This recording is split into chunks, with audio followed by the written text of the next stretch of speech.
Mission रोजगार के अंतर्गत कृषि विभाग के वरिष्ठ प्राविधिक सहायक ग्रुप ए के नियुक्ति पत्र वितरण के आज के इस कार्यक्रम में मंच पर उपस्थित प्रदेश सरकार में मेरे वरिष्ठ सहयोगी कृषि मंत्री श्री सूर्य प्रताप शाही जी, कृषि विभाग के राज्य मंत्री सरदार बलदेव सिंह गोलक जी,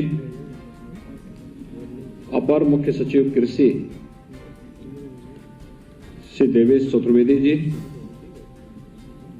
कृषि निदेशक श्री विवेक कुमार सिंह जी, कृषि विभाग के सभी अन्य अधिकारीगण और लोक सेवा आयोग, उत्तर प्रदेश लोक सेवा आयोग के द्वारा चयनित नवनियुक्त प्राविधिक सहायक और उपस्थित सभी भाइयों बहनों, मैं सबसे पहले आप सबके चयन के लिए आप सभी नवचयनित कृषि प्राविधिक सहायकों को और आपके सभी के परिवारजनों को, अभिभावकों को हृदय से बधाई देता हूं।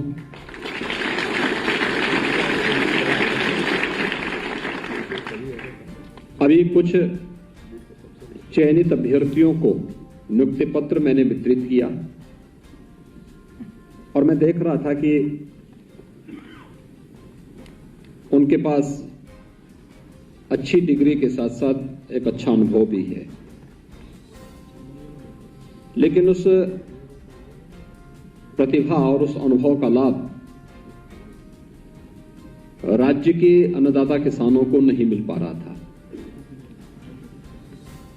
मुझे प्रसन्नता है कि प्रदेश सरकार ने प्रदेश के अंदर वरिष्ठ प्राविधिक सहायक ग्रुप ए के जिन पदों का वियाचन भेजा था, यहां से लोक सेवा आयोग के लिए भेजा था, उनमें से 50% जिन पदों पर उत्तर प्रदेश लोक सेवा आयोग के द्वारा चयन की प्रक्रिया होनी थी, जो शेष पद हैं वह विभागीय प्रोन्नति के माध्यम से आगे बढ़ेंगे, लेकिन 50% जिन पदों के चयन की प्रक्रिया संपन्न होनी थी, उनमें 431 को आज यहां पर नियुक्ति पत्र वितरण का कार्य हो रहा है। वास्तव में हम एक कृषि प्रधान देश में और उसके सबसे बड़े कृषि प्रधान प्रदेश में निवास कर रहे हैं। उत्तर प्रदेश में आज भी एक बड़ी आबादी की आजीविका का माध्यम खेती किसानी है। उत्तर प्रदेश की अत्यंत उर्वरा भूमि, पर्याप्त जल संसाधन उस प्रकार की संभावनाओं को भी आगे बढ़ाती है और उन संभावनाओं को आगे बढ़ाने के लिए केंद्र और राज्य शासन मिलकर के अनेक प्रयास कर रही है। जैसे प्रदेश के अंदर इन संभावनाओं को आगे बढ़ाने के लिए कि अन्नदाता किसान को समय पे अच्छी तकनीक मिले, अच्छा बीज मिले, हम समय के अनुरूप अपने अन्नदाता किसानों को भी अपडेट कर सके, इसके लिए प्रदेश में 6 कृषि विश्वविद्यालय स्थित हैं, जो केंद्र शासन और राज्य शासन के अधीन कार्य करते हुए प्रदेश के अंदर न केवल अच्छे कृषि स्नातक हम प्रदेश और देश को दे सकें, बल्कि अन्नदाता किसानों के सहयोग के लिए हम लोग अच्छे प्रशिक्षित टीम को उन तक पहुंचा सकें। इसके साथ ही प्रदेश में भारत सरकार के सहयोग से 89 कृषि विज्ञान केंद्र भी, जो छोटे जनपद हैं उनमें एक और जो बड़े जनपद हैं उनमें 2 कृषि विज्ञान केंद्र वर्तमान में संचालित किए जा रहे हैं, इनकी भी एक बड़ी भूमिका है। जो खेती किसानी की दिशा से किसानों में के प्रशिक्षण के लिए, उन्हें नई तकनीक के बारे में जानकारी देने के लिए, उन्हें समय पे बीज की उपलब्धता के लिए और प्रमाणिक बीज प्राप्त हो इसके लिए तैयार कर सके, इस दिशा में कृषि विज्ञान केंद्रों ने एक बेहतरीन तरीके से कार्य करना प्रदेश के अंदर प्रारंभ किया है। प्रदेश को आदरणीय प्रधानमंत्री जी की मंशा के अनुरूप अगर हमें देश की अर्थव्यवस्था की ग्रोथ इंजन के रूप में स्थापित करना है तो उन सेक्टर्स को हमें चिन्हित करना पड़ेगा जहां पर हमारे पास सबसे अच्छी संभावनाएं हैं। और सबसे अच्छी संभावना वाला क्षेत्र उत्तर प्रदेश जैसे राज्य में, उनमें से एक क्षेत्र स्वाभाविक रूप से कृषि का है, खेती किसानी का है। मेरा ये मानना है, मैं बार बार इस बात को कहता हूं कि उत्तर प्रदेश के अंदर जो संभावना है, जो पोटेंशियल उत्तर प्रदेश के अंदर है, इसमें हम लोग आगामी कुछ वर्षों के अंदर थोड़ा भी प्रयास कर लेंगे, बेहतरीन तकनीक को अपना करके, प्रमाणिक बीजों को उपलब्ध करवा करके, प्रगतिशील किसानों का सहयोग लेकर के अगर हम प्रयास करेंगे तो इस क्षमता को हम 3 गुना बढ़ाने की क्षमता रखते हैं। उत्तर प्रदेश राज्य अकेले खाद्यान्न उत्पादन में देश ही नहीं पूरी दुनिया का पेट भरने की क्षमता रखता है। उन संभावनाओं पर कार्य करने की आवश्यकता है। कृषि विकास दर को लगातार डबल डिजिट में ले जाने की तैयारी करना, इसके लिए राज्य शासन ने भारत सरकार के साथ मिलकर के विगत कुछ वर्षों में प्रयास किए हैं। आप सब जानते हैं कि प्रधानमंत्री मोदी जी ने 2014 में देश की बागडोर संभालने के बाद इस दिशा में ढेर सारे प्रयास किए और पहली बार लगा कि अन्नदाता किसान भी किसी शासकीय एजेंडे का हिस्सा है, चाहे वह सॉइल हेल्थ कार्ड की व्यवस्था को उपलब्ध करवाने का कार्य रहा हो, प्रधानमंत्री फसल बीमा की योजना हो या प्रधानमंत्री कृषि सिंचाई की योजना, और दुनिया की किसानों के वेलफेयर के लिए सबसे बड़ी स्कीम प्रधानमंत्री किसान सम्मान निधि। उत्तर प्रदेश जैसे राज्य में 2,54,00,000 से अधिक किसान इस व्यवस्था से लाभान्वित हो रहे हैं, जिन्हें हर वर्ष 6,000 रुपए उनके खाते में भारत सरकार के माध्यम से सीधे भेजने की व्यवस्था की जा रही है। प्रधानमंत्री कृषि सिंचाई योजना, इस योजना के अंतर्गत प्रदेश में हम लोगों ने अब तक विगत 5-5.5 वर्ष के अंदर 22 लाख हेक्टेयर लैंड को सिंचाई की अतिरिक्त सुविधा उपलब्ध करवाई है। सिंचाई की सुविधा किसान को मिले, सरफेस वाटर की कमी उत्तर प्रदेश के अंदर नहीं है, लेकिन उसका उपयोग नहीं होता था, उचित नियोजन नहीं था, खेती तक उस जल को पहुंचाने के लिए माध्यम नहीं थे, उस प्रकार की सुविधा नहीं थी। वर्षों से पड़ी हुई लंबित परियोजनाओं को, पूर्वी उत्तर प्रदेश में सरयू नहर राष्ट्रीय परियोजना 1972 में योजना बनी थी और योजना को पूरा होते होते, जब योजना बनी थी, योजना की कुल लागत 100 करोड़ थी, लेकिन समय पे कार्य न होने के कारण उसकी लागत बढ़ती गई। और जब विगत वर्ष हम लोगों ने इस परियोजना को पूरा किया, उस समय तक परियोजना की कुल लागत 10,000 करोड़ रुपए तक पहुंच गई थी, लेकिन फिर भी केंद्र और राज्य शासन ने मिलकर के उस परियोजना को पूरा किया। आज 14 लाख हेक्टेयर लैंड को वहां पर अतिरिक्त सिंचाई की सुविधा उपलब्ध हुई है। ऐसे ही बुंदेलखंड में अर्जुन सहायक या बाण सागर परियोजना बिंदु क्षेत्र में पश्चिम में मध्य गंगा नहर परियोजना, ये जैसी तमाम परियोजनाएं थी जो दशकों से लंबित पड़ी हुई थी, जहां इन परियोजनाओं को समयबद्ध ढंग से आगे बढ़ाने का काम किया गया, वहीं साथ ही साथ यह भी प्रयास किया गया कि हम आधुनिक तकनीक के साथ साथ अपने अन्नदाता किसान को और भी अच्छे ढंग से आगे बढ़ा सके। आपने देखा होगा अब पद्म पुरस्कार जब प्राप्त होते हैं तो इसमें हमारे प्रगतिशील किसान भी स्थान प्राप्त करते हैं। उत्तर प्रदेश का कोई ना कोई प्रगतिशील किसान कभी बाराबंकी से, कभी वाराणसी से, कभी बुलंदशहर से, कभी सहारनपुर से, कोई ना कोई किसान विगत 8 वर्ष के अंदर इस व्यवस्था का हिस्सा बना है और पद्म पुरस्कार से सम्मानित हुआ है। अगर हम देखेंगे उन प्रगतिशील किसानों के कार्यों को, आप देखेंगे कि वास्तव में कितना पोटेंशियल है। उन लोगों ने अपनी मेहनत से, अपने प्रयास से कुछ बेहतरीन करके दिखाया है और उन वे सभी बेहतरीन जो दिखती हैं वो उन ढेर सारी संभावनाओं को प्रदेश के अंदर बताती है कि इस दिशा में हम भी प्रयास कर सकते हैं। अब जैसे प्रदेश के अंदर वर्तमान में हम लोगों ने, किसान अक्सर इस बारे में चर्चा करते थे कि बिजली के बिल हमारे आ रहे हैं।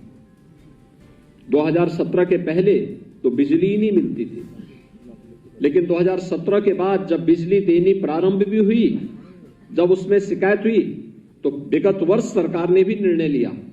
हम लोगों ने बिजली के खासतौर पर निजी जो किसानों ने ट्यूबवेल के कनेक्शन लिए थे, उसमें सरकार ने कुछ सब्सिडी दी और अब हम लोग सोलर पंप लगा करके, सोलर पैनल दे करके किसान को मुफ्त में बिजली उपलब्ध करवाने की उस व्यवस्था के साथ जोड़ रहे हैं। और अन्नदाता किसान चाहेंगे तो इसके माध्यम से भी वो अपनी इनकम को बढ़ाने का कार्य कर सकते हैं, क्योंकि अब राज्य शासन ने अपनी पॉलिसी के अंतर्गत नेट बिलिंग और नेट मीटरिंग की कार्रवाई को आगे बढ़ा दिया है, एक पॉलिसी को स्वीकार कर लिया है।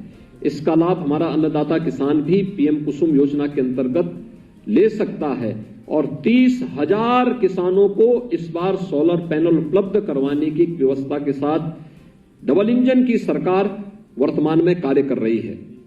लेकिन उसमें ये सभी योजनाओं का लाभ वास्तव में किसान को मिले और हर बार एक ही किसान को और एक ही गांव में नहीं, अलग अलग जगह पूरे प्रदेश के अंदर सभी लोगों को मिले, पात्रता के हिसाब से मिले, इसमें एक बड़ी भूमिका आपकी हो सकती है। दूसरा, उन्हें तकनीक उपलब्ध कराने में आपकी बड़ी भूमिका हो सकती है। तीसरा, हमें समय के अनुरूप चलना होगा।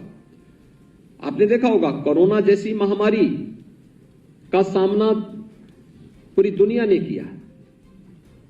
कोविड प्रबंधन भारत का सबसे बेहतरीन था। एक सेक्टर ऐसा था जो कोरोना के समय में ही जिसकी प्रोडक्टिविटी पर कोई असर नहीं पड़ा, वो कृषि का क्षेत्र था। और कृषि, वास्तव में अगर कृषि के क्षेत्र में हमारा अन्नदाता किसान कार्य नहीं करता, कृषि वैज्ञानिक कार्य नहीं करते, दुनिया इस महामारी से भूखमरी की कगार पर पहुंच गई होती। लेकिन भारत को छोड़ दें तो दुनिया के अंदर कृषि की स्थिति बहुत अच्छी नहीं रही, क्योंकि जिनकी निर्भरता फर्टिलाइजर, केमिकल और पेस्टिसाइड पर ज्यादा थी, उनकी हालत खराब हो गई, क्योंकि फर्टिलाइजर का उत्पादन नहीं हुआ, सप्लाई चेन रुक गई, तो स्वाभाविक रूप से खेती किसानी पर असर पड़ा।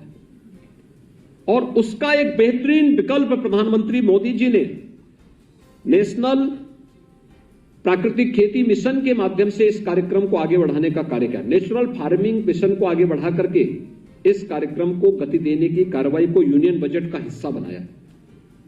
हम भी उस दिशा में प्रयास कर सकते हैं, हम भी उसका लाभ ले सकते हैं। और खासतौर पर जो उस व्यवस्था का हिस्सा है कि कम लागत में, जो प्रधानमंत्री जी ने बार बार कहा है, अन्नदाता किसानों की आमदनी को दोगुना करना, यह संभव है, हुआ है।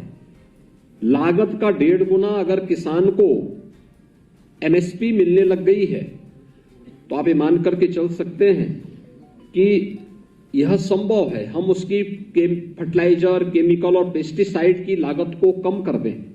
अगर आप केमिकल, फर्टिलाइजर और पेस्टिसाइड का उपयोग करते हैं तो इससे जो लागत पर एकड़ पड़ती है, अगर नेचुरल फार्मिंग से जीवामृत और घनामृत आदि का उपयोग करते हुए आप इसका उपयोग, इस खेती को करेंगे तो पैदावार में भी बेहतरीन होगा, लेकिन साथ साथ लागत भी कम आएगी और काफी कम लागत उसमें पर एकड़ 12 से 14 हजार रुपये की बचत किसान को अब तक देखने को मिला है, जहां पर जिन प्रगतिशील किसानों ने इस दिशा में प्रयास किया। और इसलिए नेशनल जो मिशन भारत सरकार ने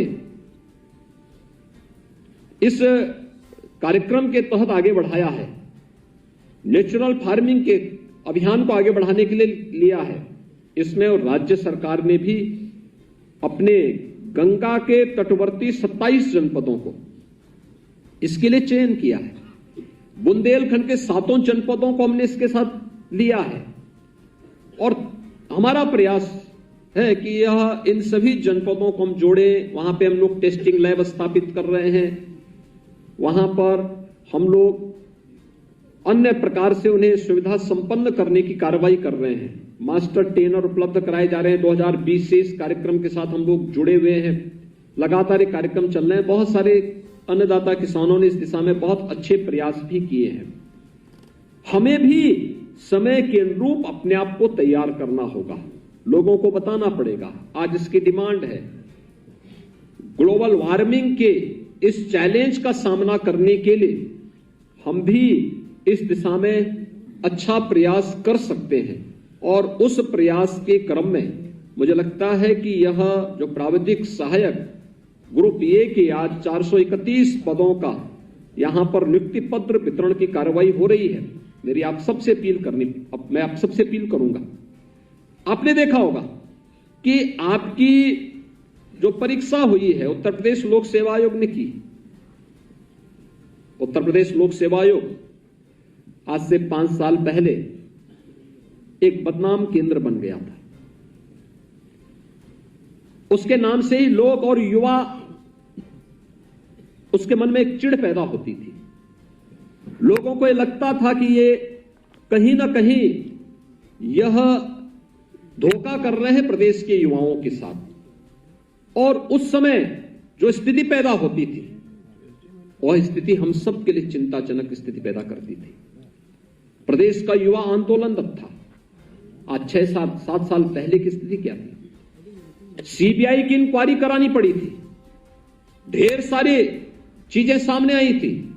वहां भेदभाव की शिकायतें, भ्रष्टाचार की शिकायतें, और कभी कभी तो ऐसा भी दिखता था कि जो व्यक्ति चेयरमैन के योग्य नहीं उस व्यक्ति को चेयरमैन बना दिया गया था, जो उसके लिए एलिजिबल नहीं, उस प्रकार का व्यक्ति वहां चेयरमैन बनकर के चयन की प्रक्रिया को भ्रष्टाचार की गर्त में भेजता था।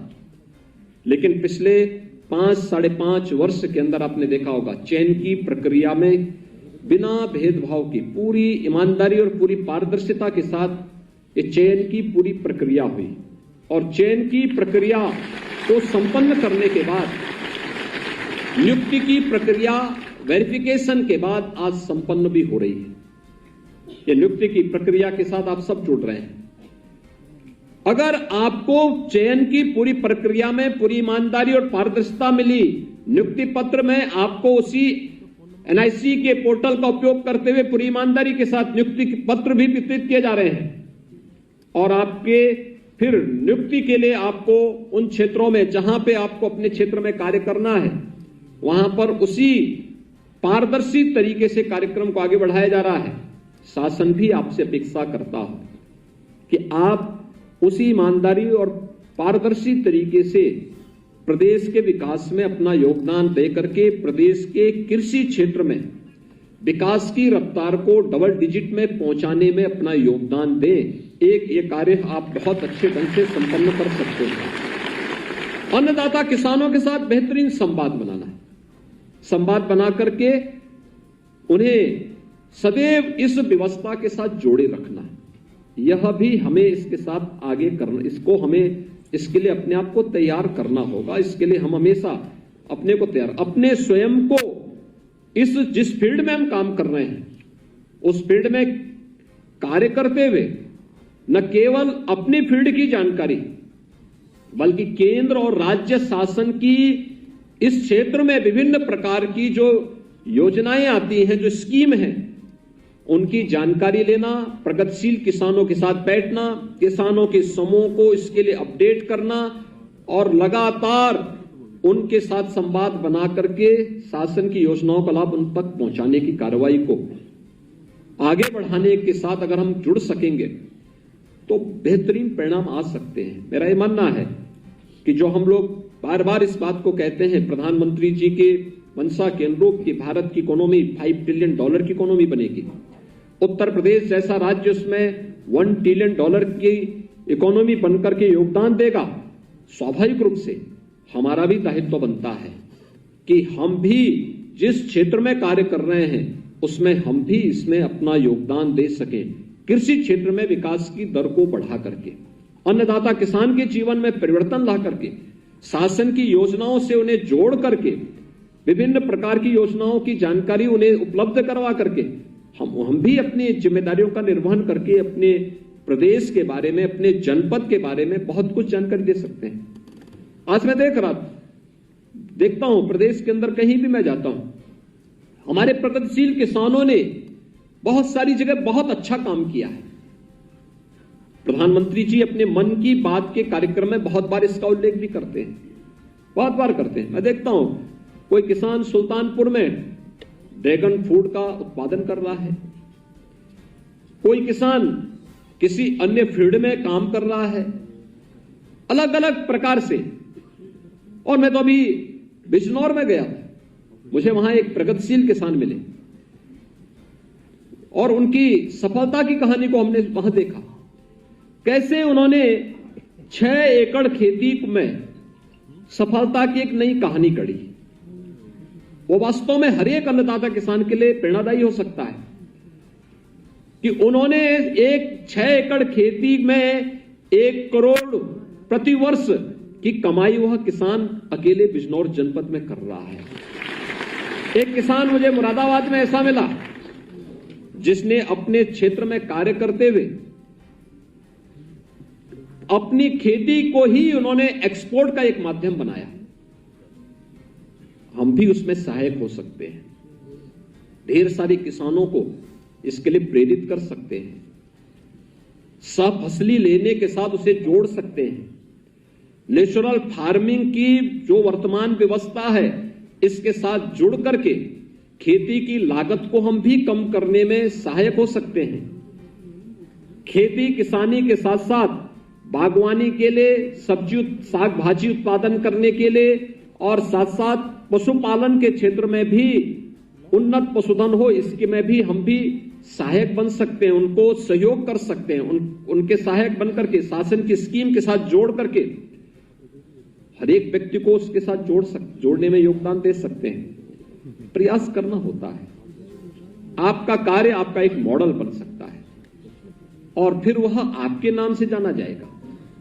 लोग उसके बारे में आपको बार बार याद करेंगे कि उस व्यक्ति ने यहां पे इस रूप में काम किया था और उसके परिणाम ये हमारे सामने इस रूप में सामने आए हैं।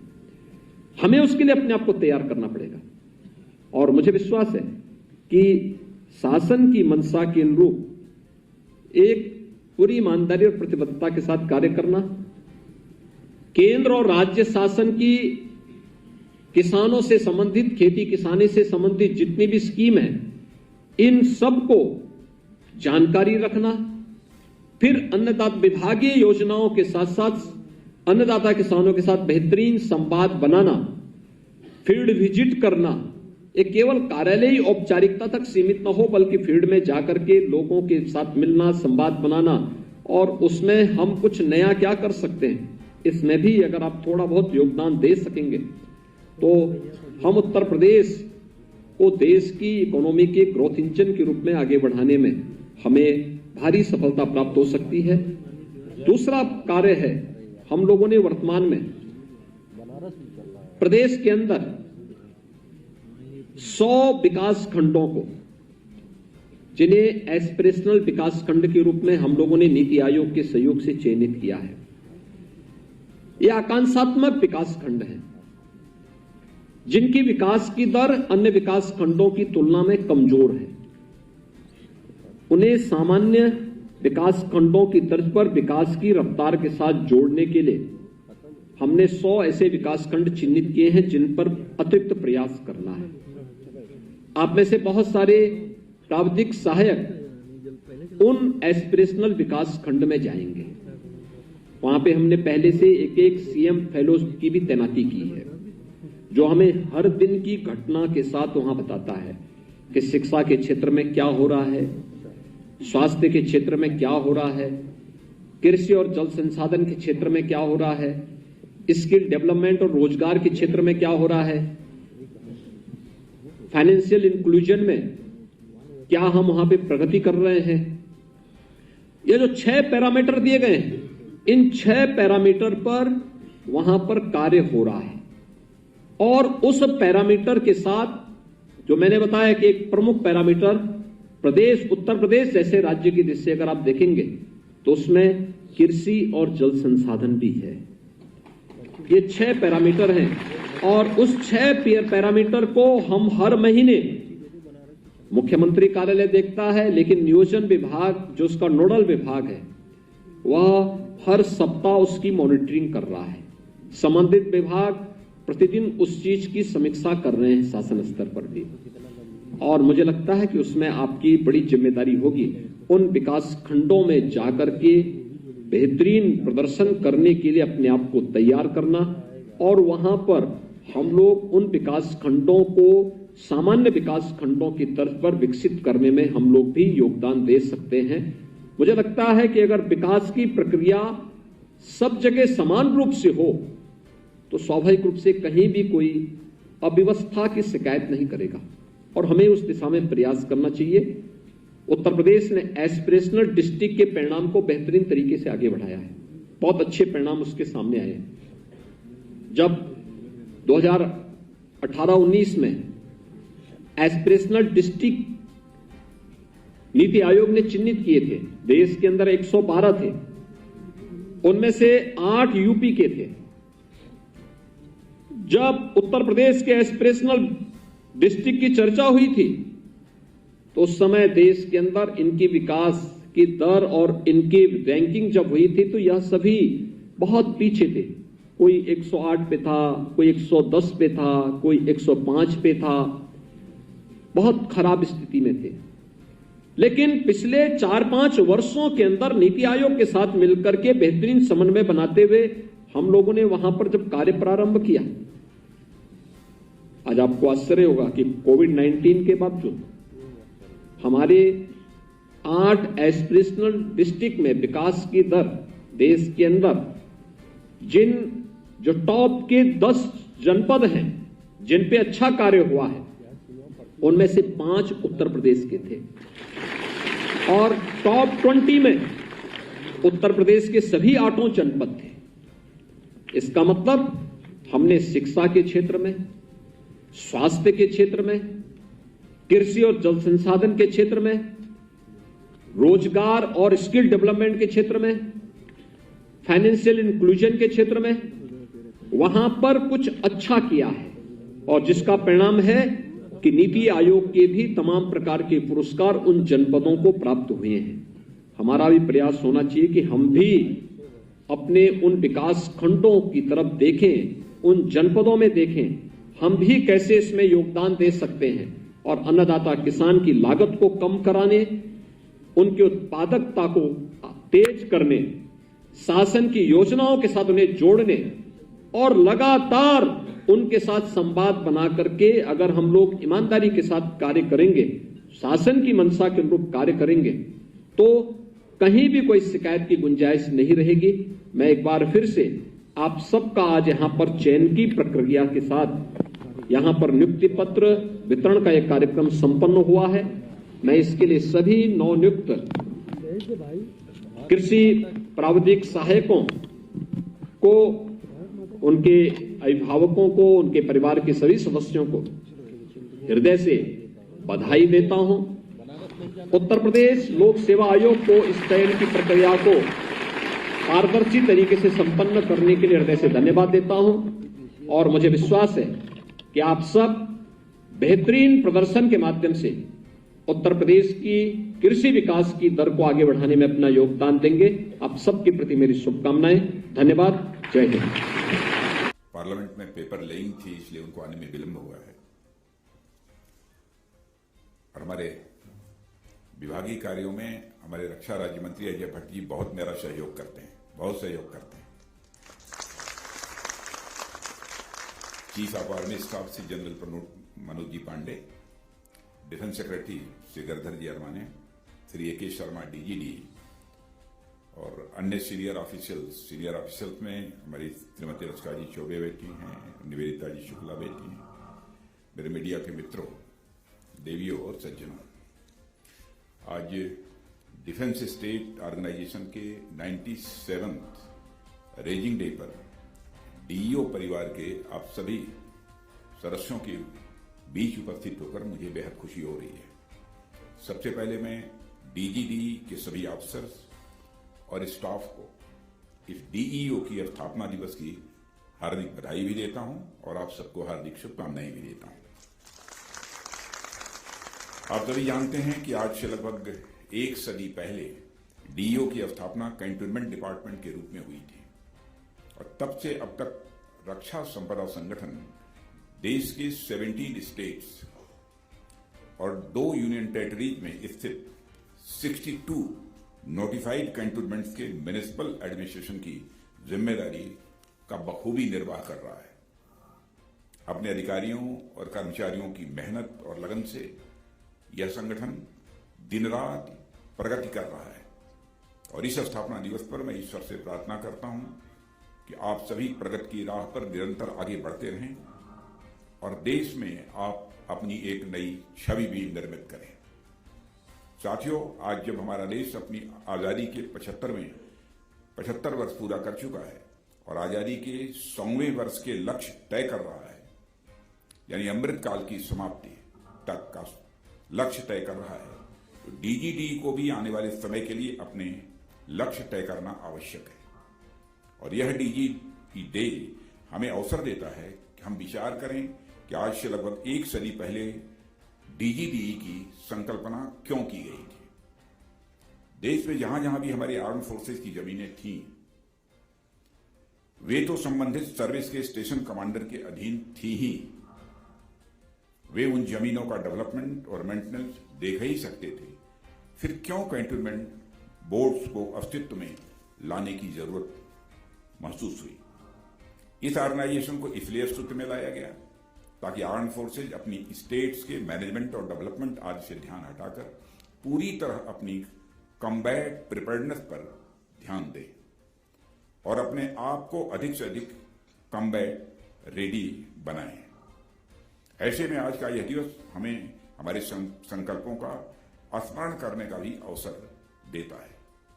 डीजीडी की यह जिम्मेदारी बनती है समय के साथ साथ या लैंड मैनेजमेंट एवं लोकल एरिया एडमिनिस्ट्रेशन के क्षेत्र में अपनी कॉम्पिटेंस और अधिक कॉम्पिटेंसेस को और अधिक बढ़ाते चलें और अपने सिस्टम को और अधिक रोबस्ट भी लगातार बनाते हुए आगे बढ़ें।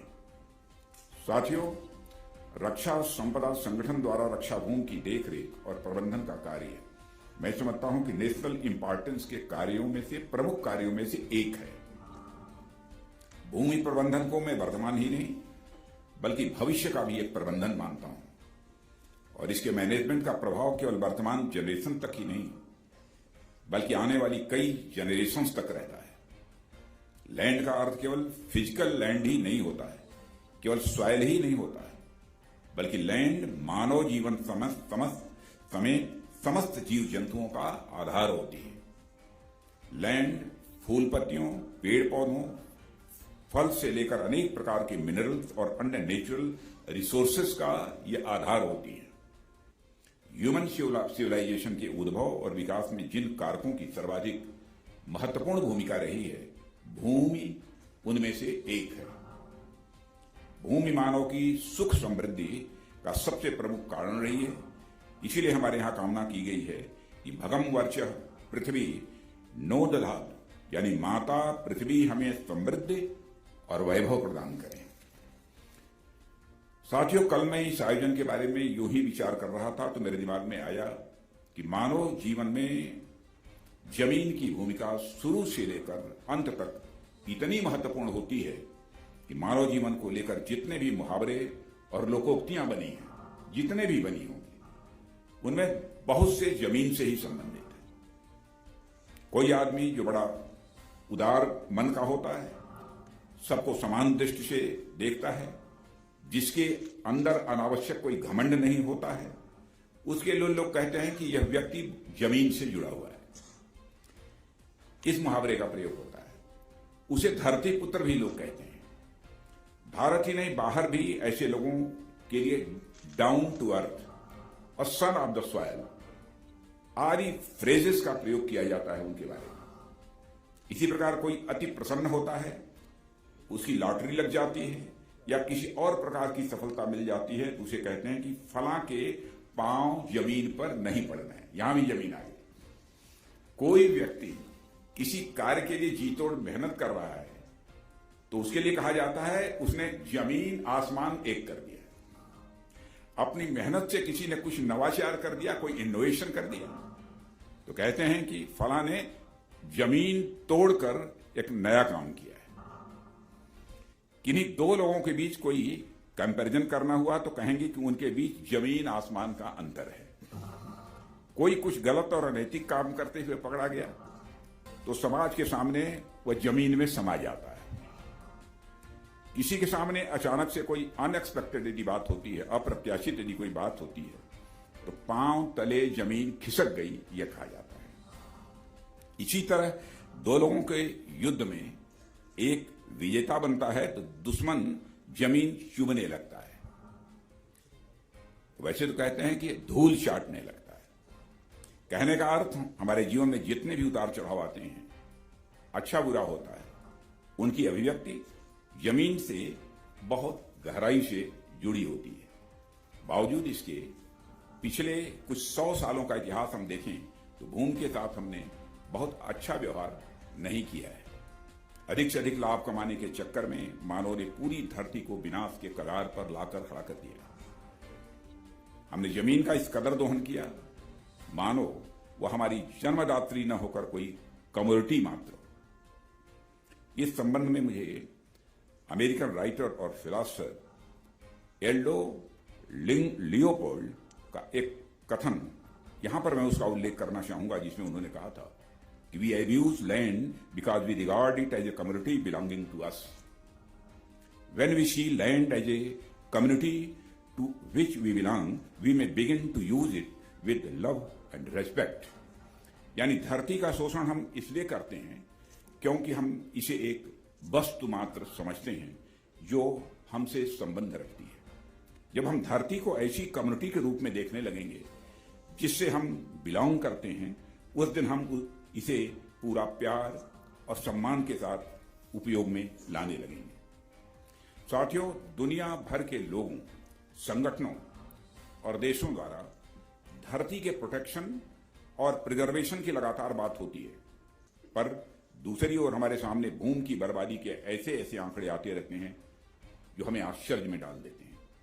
यूनाइटेड नेशंस एनवायरनमेंट प्रोग्राम के मुताबिक ह्यूमन एक्टिविटीज ने धरती के लैंड सरफेस का लगभग 75% अल्टर कर दिया है और कुछ जगहों पर तो स्थिति बहुत ही दयनीय हो गई है। यह ठीक ऐसे ही है कि हम किसी पौधे को ऊपर से सींचे जा रहे हैं और हवा, खाद, पानी की व्यवस्था किए जा रहे हैं, पर अंदर ही अंदर उसकी जड़ भी हम काटे जा रहे हैं। ऐसे में कोई पौधा भला कितना सर्वाइव कर सकेगा, इसकी आप स्वयं ही कल्पना कर सकते हैं। मानव अपनी विकास यात्रा में ज्ञान विज्ञान की अनेक ऊंचाइयों को छूता गया, पर एक सहज ज्ञान को दरकिनार करता गया कि हम कभी नई जमीन का निर्माण नहीं कर सकते। इस बात को कभी उसने याद ही नहीं किया। ले देकर हमारे पास एक ही धरती है जिस पर हमारी पीढ़ियां गुजरी हैं और गुजरेंगी। ऐसे में भूमि का विवेकपूर्ण उपयोग आज के समय की सबसे महत्वपूर्ण आवश्यकता है, जिस पर डीजीडी समेत देश दुनिया के तमाम संगठनों को और अधिक फोकस करने की आवश्यकता है। साथियों, पिछले कुछ समय मैंने देखा है डिफेंस लैंड्स की प्रोटेक्शन, मैनेजमेंट और डेवलपमेंट के लिए डीजीडी द्वारा अनेक महत्वपूर्ण कदम उठाए गए हैं। देश में पहली बार लगभग 18 लाख एकड़ डिफेंस लैंड्स के सर्वे और उसके डिजिटाइजेशन का कार्य इसका एक महत्वपूर्ण उदाहरण है। इसके लिए मैं बधाई देना चाहता हूं डीजी अजय शर्मा और उनकी पूरी टीम को। इसी तरह सेंटर ऑफ एक्सलेंस की स्थापना भी इस दिशा में उठाया गया एक महत्वपूर्ण कदम है। इस सेंटर को लैंड सर्वेज में लेटेस्ट टेक्नोलॉजी के प्रयोग को बढ़ावा देने के लिए स्थापित किया गया है और यह सेंटर ड्रोन और सैटेलाइट इमेजरी के माध्यम से प्राप्त आंकड़ों के विश्लेषण और इफेक्टिव लैंड मैनेजमेंट में इसके इस्तेमाल में सहायक होगा, ऐसा मेरा विश्वास है। साथियों, मैं सेंटर ऑफ एक्सलेंस द्वारा पिछले दिनों में विकसित किए गए कुछ महत्वपूर्ण सॉफ्टवेयर के बारे में मुझे बताया गया था और उनमें से एक artificial intelligence based change detection software का जिक्र मैं यहां करना चाहूंगा। बड़े कमाल का सॉफ्टवेयर है यह। सेंटर ऑफ एक्सलेंस ने अपने सहयोगियों के साथ मिलकर यह सॉफ्टवेयर डेवलप किया है, जो नेशनल रिमोट सेंसिंग के सेंटर सैटेलाइट इमेजरी का प्रयोग करता है। इसके द्वारा किसी भी जगह पर लैंड यूज में परिवर्तन के बारे में आसानी से पता लगाया जा सकता है। इस सेंटर ने देश के सभी 62 कैंटोनमेंट्स में इस एप्लीकेशन का प्रयोग किया है और वहां की स्थितियों का जायजा भी लिया है और मुझे बताया गया है कि इस एप्लीकेशन के इस्तेमाल से कैंटोनमेंट बोर्ड्स के सीईओज यह पता लगा सकते हैं कि किस जगह पर लैंड यूज में क्या चेंज हुआ है और वह चेंज लीगल है या इलीगल है। कई ऐसी जगहों पर जहां अनऑथराइज कंस्ट्रक्शंस और इंक्रोचमेंट्स का पहले पता नहीं चल पाया था, इस सॉफ्टवेयर की सहायता से पता उसका लगाया जा सकता है। अभी तक इस तरह के अनऑथराइज कंस्ट्रक्शंस और इंक्रोचमेंट्स का पता फिजिकल वेरिफिकेशन के आधार पर किया जाता रहा है, पर इससे न केवल समय अधिक लगता है बल्कि उसमें ह्यूमन एरर्स की भी संभावनाएं ये बनी ही रहती है। पर यह software land holding and land using departments द्वारा सर्विलांस को बढ़ाने और बड़े पैमाने पर अनऑथराइज कंस्ट्रक्शंस और इंक्रोचमेंट्स को रोकने में सहायक होगा। और मित्रों, मुझे जानकर यह खुशी हुई है कि ई छावनी सॉफ्टवेयर, जिसमें अब 13 मॉड्यूल्स हैं, को सिटीजन्स के डिजिटल एम्पावरमेंट की कैटेगरी के तहत डिजिटल इंडिया अवार्ड 2022 के लिए शॉर्ट लिस्ट किया गया है। और इससे पता चलता है कि ई छावनी सॉफ्टवेयर ने छावनियों के निवासियों को सिटीजन सेंट्रिक सर्विसेज प्रदान करने में बहुत ही अपनी अहम भूमिका का निर्वाह किया है। मैं डी ऑर्गेनाइजेशन से कहना चाहूंगा कि वे इस एप्लीकेशन को आम जनता के बेनिफिट के लिए और भी व्यापक बनाएं। और मुझे जानकारी दी गई है कि अभी हाल ही में मिनिस्ट्री ऑफ होम अफेयर्स ने भारत में custodian of enemies property for India properties का सर्वे करने के लिए डीजीडी से आग्रह किया है। रक्षा मंत्रालय के बाहर डीजीडी द्वारा भूमि और भवनों का यह पहला सर्वेक्षण है और डीईओ दिल्ली द्वारा उत्तर प्रदेश के गौतम बुद्ध नगर से रेवेन्यू अथॉरिटी के सहयोग से शुरू होने जा रहा है। और मुझे विश्वास है कि डीजीडी लेटेस्ट टेक्नोलॉजी का उपयोग करके प्रोफेशनल मैनर में सीईपीआई के लिए अपडेटेड मैप और लैंड डिटेल्स तैयार करेगा और इसमें वह कामयाब होगा। साथियों, डीजीडी उन ऑर्गेनाइजेशंस में से है जो कैंटोनमेंट बोर्ड्स के जरिए सिविल और डिफेंस से जुड़े लोगों को एक साथ समान रूप से डील करता है। मैंने देखा है कि कई बार सिविलियंस डिफेंस फोर्सेस की अपनी जरूरतों, उनकी ड्यूटी और जीवन शैली के कारण उन्हें सोसाइटी से अलग थलग मानते। दूसरी ओर डिफेंस पर्सनल भी सिविलियंस को उनकी भिन्न जीवन शैली की वजह से कभी कभी उन्हें दूसरे नजरिए से देखते हैं। क्योंकि दोनों के कल्चर और वर्किंग स्टाइल में डिफरेंसेस हैं, इसलिए यह अंतर स्वाभाविक भी है। पर डीजीडी के अंतर्गत आने वाले कैंटोनमेंट बोर्ड्स इन दोनों प्रकार के लोगों के लिए एक आदर्श संगम है। ऐसे में डीजीडी को मैं एक ब्रिज के रूप में देखता हूं, जो सिविल सोसाइटी और आर्म फोर्सेस को आपस में जोड़ने का कार्य करते हैं। Schools, hospitals, community centres, playground से लेकर म्युनिसिपल सर्विसेज तक में यह सामंजस्य बड़ी सहजता से हमें देखने को मिलता है। मित्रों, मैं डीजीडी से कहना चाहूंगा, आप समय समय पर पीपुल सेंट्रिक पॉलिसी लाकर कैंटोनमेंट एरियाज में आर्म फोर्सेज और सिविल पॉपुलेशन के इंटरेस्ट को ध्यान में रखकर पार्टिसिपेटरी डेवलपमेंट की अप्रोच से काम करें और इन दोनों के बीच सामंजस्य को और अधिक ऊंचाइयों पर ले जाएं, यह मेरा आपसे आग्रह है। और साथियों, हमने कई बार यह भी देखा है कि डीजीडी को लैंड से रिलेटेड अनावश्यक विवाद का सामना करना पड़ता है। किसी पार्टी द्वारा डिफेंस लैंड्स के इंक्रोचमेंट की खबर अक्सर आती ही रहती है। आप सब इसके बारे में मुझसे ज्यादा जानते हैं। हमारे आसपास के अनेक अराजक तत्व जमीन जायदाद से संबंधित दस्तावेजों में गड़बड़ी करते हैं, कानूनी दावपेच और लूफहोल्स का इस्तेमाल करके सरकारी जमीन पर कब्जा कर लेते हैं। सालों साल तक मुकदमा चलता रहता है। कई 1-2 पीढ़ियां भी समाप्त हो जाती हैं, लेकिन वह मुकदमा समाप्त नहीं होता है। कई बार फैसले उनके ही पक्ष में चले जाने की संभावना बनी रहती है, हो भी जाता है कई बार, या फिर फैसला डीजीडी के पक्ष में आता भी है, तब तक तो बड़े टाइम, मनी और एनर्जी का लॉस हो चुका होता है। और ऐसे बर्डन से बचना डिपार्टमेंट के लिए बहुत जरूरी है। और मैं ये कहना चाहूंगा कि पिछले साल आप लोगों ने जिस तरफ सर्वे में और अधिक स्पेशलाइजेशन हासिल करने के लिए आईटी बेस्ड सर्वे टेक्नोलॉजी की ओर कदम आगे बढ़ाया था, सेंटर ऑफ एक्सीलेंस स्थापित किया था आपने, उसी तर्ज पर आप सभी लैंड रिलेटेड लॉज में और अधिक स्पेशलाइजेशन हासिल करने के लिए आगे बढ़ें, यह आप लोगों से मेरा आग्रह है। हमारे देश में अनेक लॉ यूनिवर्सिटीज और कॉलेजेज हैं। डीजीडी इनके साथ कोलैबोरेशन करके इनकी फैकल्टीज की सहायता से अपने ऑफिसर्स को लैंड लॉज में ट्रेन और अपडेट कर सकता है। साथियों, कई बार अलग अलग कोर्ट्स समय समय पर लैंड इश्यूज पर अपने जजमेंट्स देते हैं, जिनसे हमारे ऑफिसर्स को अपडेट रहना चाहिए। और इस तरह के कोलैबोरेशन से आप सभी अपना इंटरनल लीगल सिस्टम मजबूत करें, स्टेट लैंड रेवेन्यू लॉज में अपने आप को और अधिक स्पेशलाइज करें, यह समय की मांग है और यही आज के दिवस का संकल्प होना चाहिए। मुझे विश्वास है कि आप सब इस दिशा में निश्चित रूप से आगे बढ़ेंगे। मैं हमारे डीजीडी के ऑफिसर्स और स्टाफ से कहना चाहूंगा कि आप लगातार अपनी कैपेसिटी बिल्डिंग करते रहें और नई टेक्नोलॉजीज का उपयोग करते हुए अपने प्रोसेसर को और अधिक बेहतर बनाएं। मुझे विश्वास है कि डीजीडी और उनके ऑफिसर्स और स्टाफ इन ऑब्जेक्टिव्स को पूरा करने के लिए कड़ी मेहनत और लगन से काम करते रहेंगे।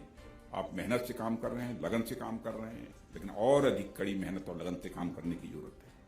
मैं एक बार पुनः आप सबको डीजीडी डे की हार्दिक शुभकामनाएं देता हूं और डायरेक्टर जनरल श्री अजय शर्मा और उनकी टीम को पूरे रक्षा संपदा परिवार को अपनी तरफ से उत्कृष्ट कार्य के लिए हार्दिक बधाई देता हूं और साथ ही शुभकामनाएं भी देता हूं। धन्यवाद। मंच पर विराजमान અને સત્સંગમાં ઉપસ્થિત સભી સંતવૃદ્ધના ચરણોમાં પ્રણામ કરી મારી વાતની શરૂઆત કરું છું।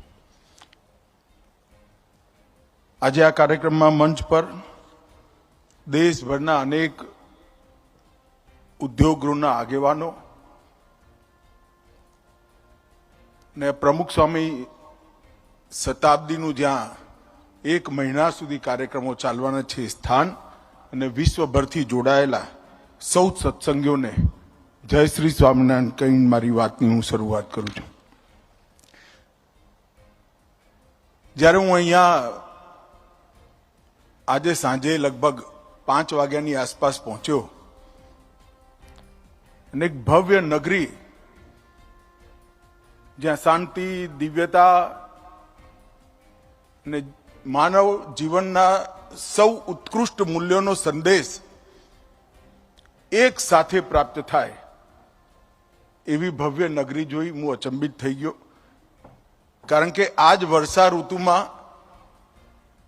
જ્યારે ઈશ્વર સ્વામી એનું ભૂમિપૂજન કરતા હતા ત્યારે હું એમની સાથે ઉપસ્થિત હતો. એ વખતે મેં અહીંયા ખેતરો જોયેલા અને આજે આટલું સુંદર નગર એ સાચ અર્થમાં દેશભરના અને વિશ્વભરના મેનેજમેન્ટના સૌ વિદ્યાર્થીઓ માટે આ સક્સેસ સ્ટોરી પ્રોજેક્ટ તરીકે લઈને સમજવા જેવી છે. મિત્રો, અહીંયા શાંતિ અને દિવ્યતાનો તો અનુભવ થાય જ છે, પરંતુ એની સાથે સાથે લાખો લોકો જે આ પ્રમુખ સ્વામીનગરનો મુલાકાત લેશે એના જીવનની અંદર પ્રમુખ સ્વામી મહારાજનો સંદેશ,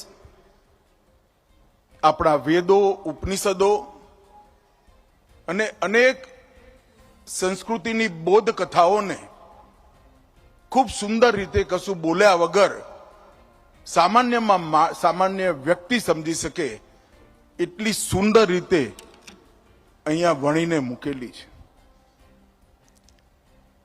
એની મુલાકાત માત્રથી શાંતિનો અનુભવ થશે, આત્માનું કલ્યાણ તો થશે જ, પરંતુ જીવન નિષ્કંટક રીતે જીવવા માટેના અનેક બોધ આ પ્રમુખ સ્વામી નગરની અંદર ઉપલબ્ધ છે.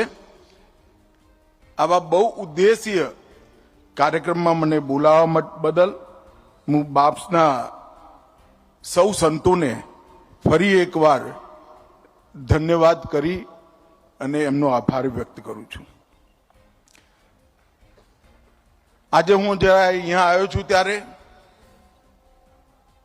એ વાતનો સાર્વજનિક સ્વીકાર મેં અનેક વાર કર્યો છે, પરંતુ આજે ફરી એકવાર હું કહેવા માંગુ છું, મારા જીવનના અનેક ઉતાર ચઢાવમાં મારા પરિવાર કરતા પણ પહેલા ક્યારેક જો સૌથી પહેલા કોઈનો ફોન આવ્યો હોય તો પ્રમુખ સ્વામી મહારાજનો આવ્યો. હું અનેક વાર મારા જીવનમાં ખાસ કરીને નરસા પ્રસંગોએ અનેક વાર મળ્યો છું. ઘણી બધી ચિંતાઓ, ઘણી બધી ઉપાધિઓ, ઘણા બધા પ્રશ્નો લઈને એમની જોડે જતો અને શાંતિ, ચેતના અને ઉર્જા લઈને હું પાછો જતો. સંતનું જીવનમાં સમાજની અંદર, સમાજ જીવનની અંદર યોગદાન શું હોઈ શકે? સંન્યાસીનું યોગદાન શું હોઈ શકે? સમાજ જીવનની અંદર જે સંસારી જીવો છે એમના જીવનની અંદર શાંતિ, એમના જીવનની અંદર સદમાર્ગ અને સદ ઉદ્દેશ આપવાનું યોગદાન સૌથી મોટું યોગદાન હોઈ શકે. અને પ્રમુખ સ્વામી મહારાજે આખું જીવન આને બોલ્યા ચાલ્યા વગર કરીને બતાવ્યું છે. ચીર પુરાતન ભારતીય જ્ઞાન પરંપરા, વેદો, ઉપનિષદો, એના જટિલ જ્ઞાનને સરળ કરવા માટે બ્રહ્મસૂત્રમાંથી અદ્વૈત, અદ્વૈતમાંથી શુદ્ધાદ્વૈત, વિશિષ્ટાદ્વૈત અને એમાંથી શિક્ષાપત્તિ સુધી આ આખી જ્ઞાન પરંપરાની યાત્રા ભગવાન સ્વામિનારાયણ અને સહજાનંદ સ્વામીએ આ પૃથ્વીના અનેક જીવો પર ઉપકાર કરીને આપી છે. અને આ જ્ઞાન પરંપરાને, આદર્શ જીવનના મૂલ્યોને ઠેઠ જટિલ રૂપે પડેલી આધ્યાત્મિક જ્ઞાનને શિક્ષાપત્રીની અંદર સરળતાથી વ્યવહારુ રીતે સમગ્ર સંસારને આપવાનું કામ સહજાનંદ સ્વામીએ, ભગવાન સ્વામિનારાયણે કર્યું. અને એને પોતાના જીવનના સંદેશથી કરોડો લોકો સુધી પહોંચાડવાનું કામ ભગવાન સ્વામિનારાયણ પછી કોઈએ સૌથી સુંદર રીતે કર્યું હોય તો પ્રમુખ સ્વામી મહારાજે કર્યું છે. એમાં મારા જીવનમાં, મારા મનમાં કોઈ દુવિધા નથી. એક જીવનની અંદર 1100 થી વધુ શિસ્તબદ્ધ સંન્યાસીઓની એક બહુ મોટી ટુકડી તૈયાર કરવી, હજારો મંદિર બનાવવા, કેટલીય સત્સંગ સભાઓ, 70,000 થી વધુ ગામોની અંદર મુલાકાત, 2.5 લાખ થી વધુ કુટુંબોની અંદર બેસી એમના દુઃખ દર્દ સાંભળવાની વૃત્તિ, એમને ધર્મના માર્ગે પ્રેરિત કરવાની ઈચ્છા અને અનેકવિધ પરિવારોની અંદર ઘર સભાના માધ્યમથી કુટુંબની ભાવના, ફેમિલી વેલ્યુઝ એને મજબૂત કરી આજે ફરીવાર એકવાર કુટુંબ નામની સંસ્થાને પુનર્જીવિત કરવાનું કામ પ્રમુખ સ્વામી મહારાજે કર્યું છે.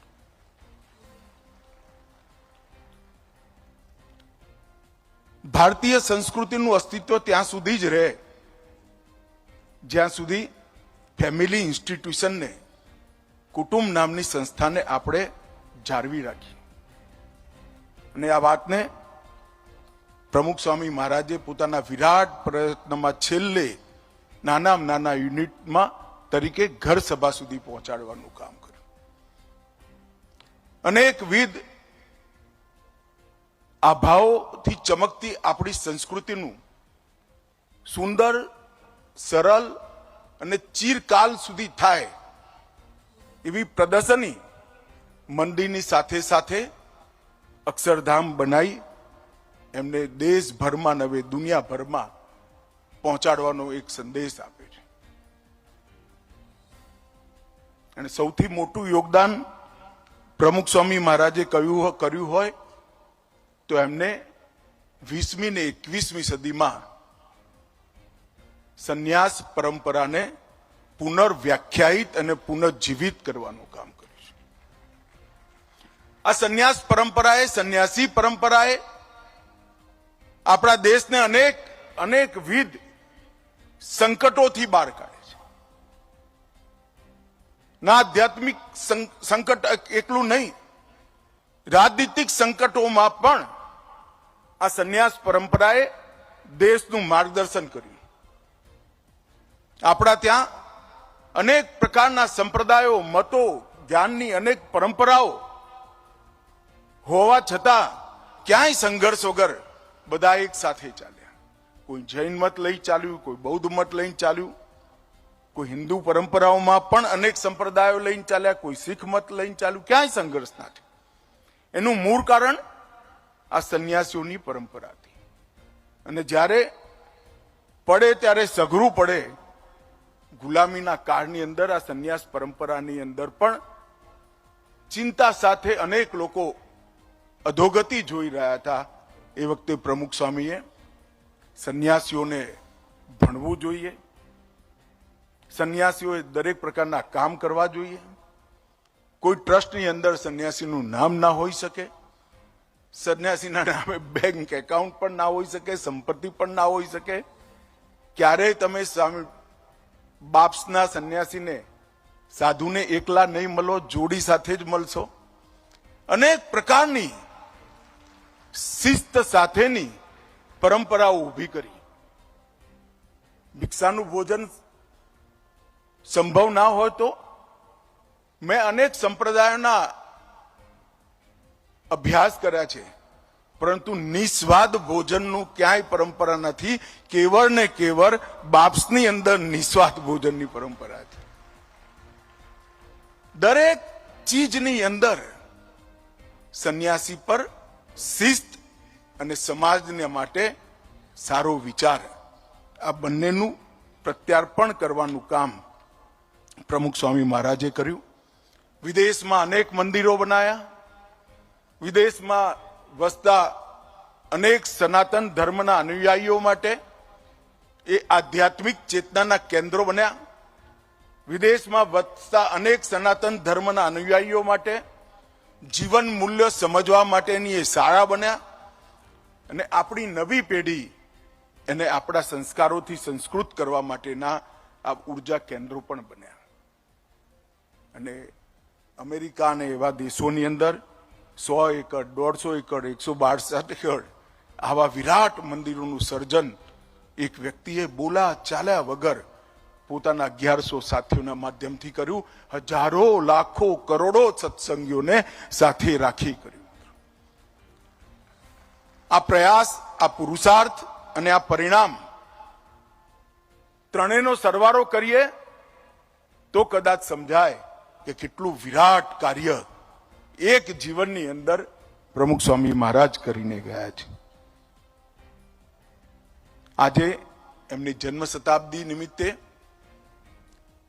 પ્રમુખ સ્વામી મહારાજના સંસ્કૃતિ, ધર્મ, આધ્યાત્મ અને દેશના વિકાસની અંદર જે યોગદાન છે એને કાર્યાંજલિ તો આપવી જ જોઈએ, પરંતુ સાથે સાથે એમની સ્થાપેલી પરંપરાઓ અનેક સદીઓ સુધી ચાલતી રહે અને ના કેવલ ભારત, સમગ્ર વિશ્વની અંદર દરેક આત્માના કલ્યાણ માટે એ પ્રવૃત્ત રહે, એ પ્રકારનો પણ વેગ બાપ્સના કામને આપવાની જરૂરિયાત હું આજે જોઉં છું.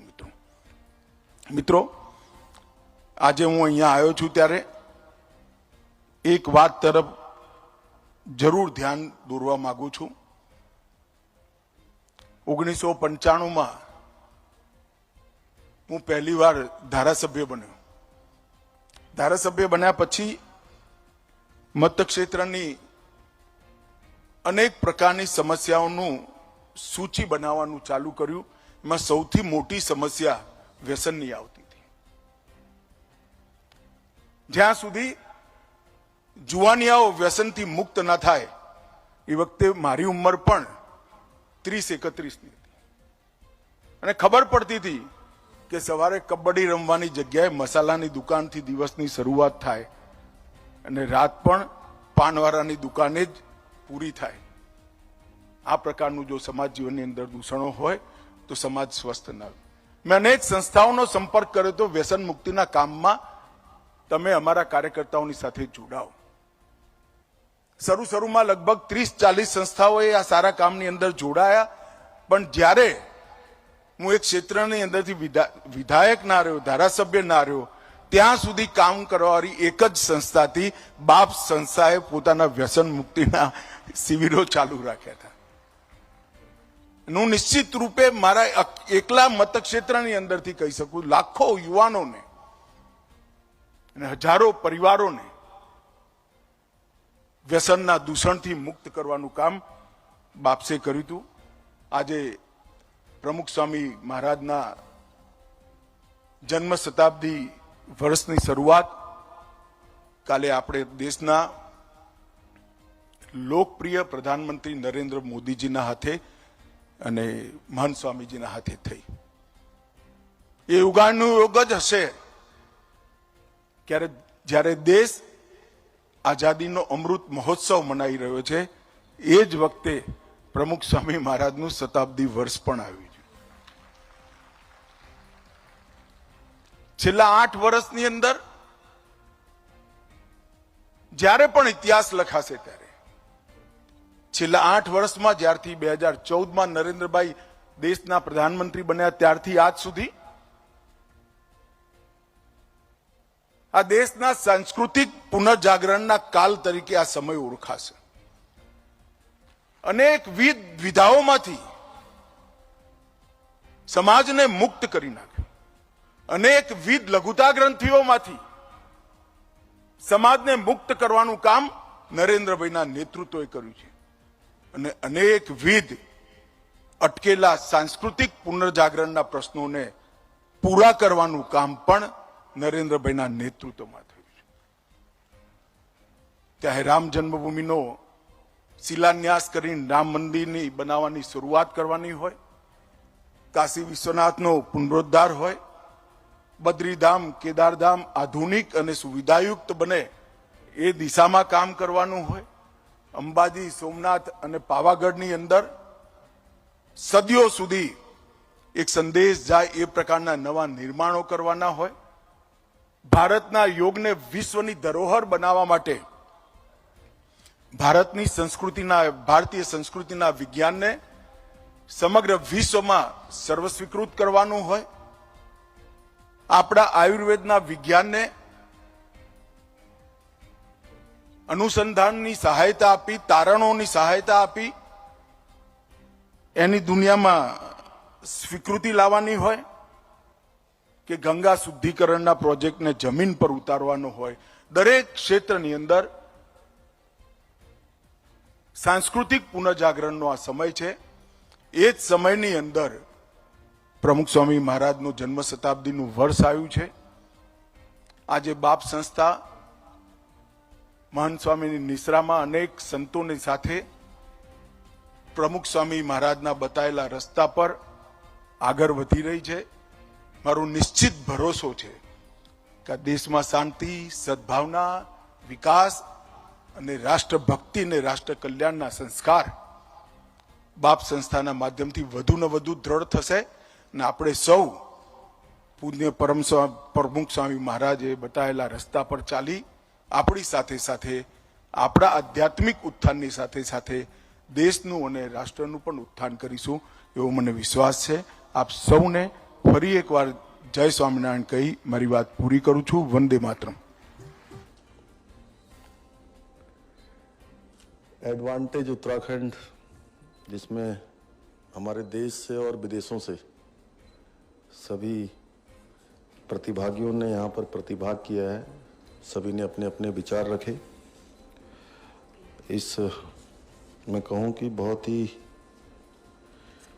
शानदार ये जो सम्मेलन हुआ है, मिलन हुआ है, उस कार्यक्रम में अभी हम सब लोग जिनको सुन रहे थे, उत्तराखंड सरकार के कृषि मंत्री, और इन्होंने कृषि मंत्री के नाते ही बोला, ये वैसे और भी विभागों के मंत्री हैं, उसमें हॉर्टिकल्चर डिपार्टमेंट भी है जो बहुत बड़ा डिपार्टमेंट, बहुत महत्वपूर्ण डिपार्टमेंट है, श्री गणेश जोशी जी, और हमारे पशुपालन विभाग के मंत्री श्री सौरभ बहुगुणा जी, हमारे मुख्य सचिव श्री संधू साहब, श्री मीनाक्षी सुंदरम जी, श्री पुरुषोत्तम जी, श्री पंकज पांडे जी, सिंगल साहब, हमारे आचार्य जी, सोडी जी, सिंघानिया जी और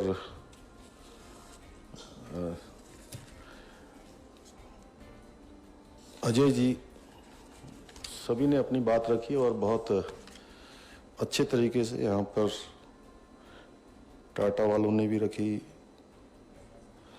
अमूल वालों से सोडी जी ने तो बहुत ही अच्छा संबोधन किया यहाँ से, और सभी आए हुए हमारे अतिथिगण. मैं समझता हूँ कि काफी ज्ञान हो गया. क्यों सोडी जी? ज्ञान बहुत हो गया ना. पिछले लगभग 2 घंटे हो गए और 2 घंटे से सब सुन ही रहे हैं, और सब ने जो है एक से एक ज्ञानियों ने यहाँ से बात करी है.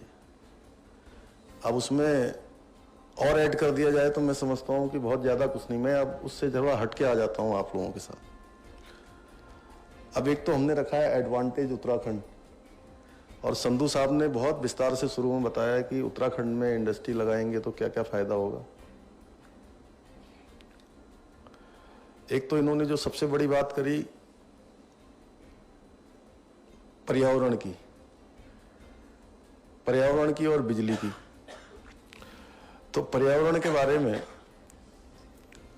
देखिए, अभी आप सब लोगों में से बहुत सारे लोग दिल्ली से आए होंगे, या दिल्ली में रहते होंगे, या नहीं भी रहते होंगे तो घूम फिर के दिल्ली आ जाते होंगे. और हमको भी अभी इस बीच दौरान में जब वो एमसीटी के चुनाव हो रहे थे तो दिल्ली में काफी दिनों तक रहना पड़ा, आना पड़ा, जाना पड़ा. तो एक दिन मैं प्रातःकाल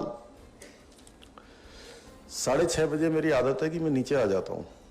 मतलब मैं वहाँ दिल्ली में भी आ गया, उत्तराखंड सदन में नीचे आया तो वहाँ के एक कर्मचारी ने मुझे कहा, साहब कहाँ जा रहे हैं आप इतने सवेरे? क्योंकि मेरी आदत है मैं घूमने निकल जाता हूँ, एक किसी को ले लेता हूँ साथ में, चूंकि वो जरूरी होता है. वो भी शादी वर्दी में कोई उसको अलग से वर्दी वगैरह अगर पहने तो पता लग जाता है, तो मैं अपना मास्क वास्क लगा लेता हूँ, मफलर ओढ़ के और ऐसे अपना। तो मैंने कहा मैं घूमने जा रहा हूँ नेहरू पार्क में, और दिल्ली में रहता तो अक्सर जाता हूँ वहाँ। बोला साहब बिल्कुल मत जाइए अभी आप। तो मैंने कहा क्यों भाई? बोला आप उत्तराखंड की आदत के होंगे, वहाँ तो लोग सवेरे से घूमते हैं और बड़ा अच्छा पर्यावरण रहता है, अच्छा पॉल्यूशन का लेवल बहुत हल्का है, वहाँ है ही नहीं पॉल्यूशन। यहाँ तो बहुत हाई पॉल्यूशन है अभी। ये दीपावली के तुरंत बाद में गया था आचार्य जी, तो मैंने कहा तो क्या नहीं जाते हैं क्या लोग आजकल घूमने? तो बोला नहीं साहब आजकल बिल्कुल नहीं जा रहे हैं, और जाते भी हैं तो जब धूप निकल जाती तब जाते हैं। बोला पूरा जैसा मतलब वो जो पराली का और उसका और सब जो आया था उसके कारण से, हालांकि अभी थोड़ा कम हो गया है, इस बार में गया तो अभी थोड़ा कम है पहले से।